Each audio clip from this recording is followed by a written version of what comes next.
কুষ্টিয়া শহীদ আবরার ফাহাদ স্টেডিয়ামে জামায়াতের জনসভার প্রস্তুতি নিয়ে আরো জানাতে আমাদের সাথে এই মুহূর্তে যুক্ত হচ্ছেন সহকর্মী শাহিন আলী।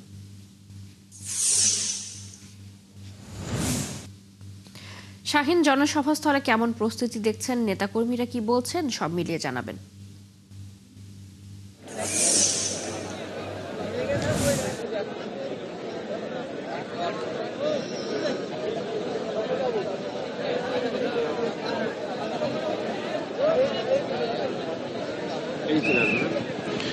যদি আপনাকে বলে রাখি,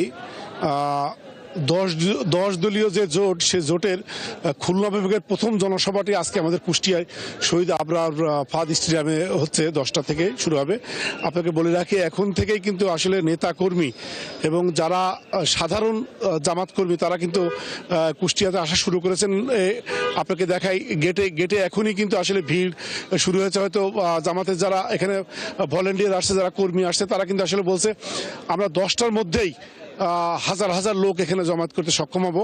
আর আইন শৃঙ্খলা বাহিনীর কথা বলছেন, আসলে অনেক পুলিশ মোতায়েন করা হয়েছে, সাথে সাথে মহিলা পুলিশও মোতায়েন করা হয়েছে যাতে আইন শৃঙ্খলা বিঘ্নিত না হয়।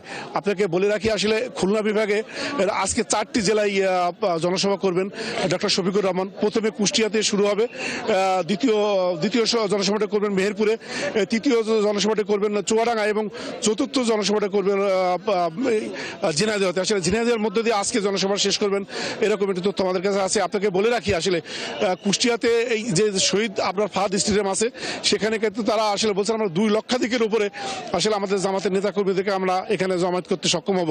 তবে কুষ্টিয়ার যে মিরপুর ভেড়ামারা 2 আসনের প্রার্থী জনাব আব্দুল গফুর, তিনি বলছেন আসলে আমাদের জামাতের নেতাকর্মীদের যে উৎসাহ উদ্দীপনা, আসলে ভোটের মাধ্যম দিয়ে আমরা কুষ্টিয়ার 4টি আসনকে আমরা জামাতকে উপহার দেবো, এরকম তথ্য আমাদেরকে বলছেন।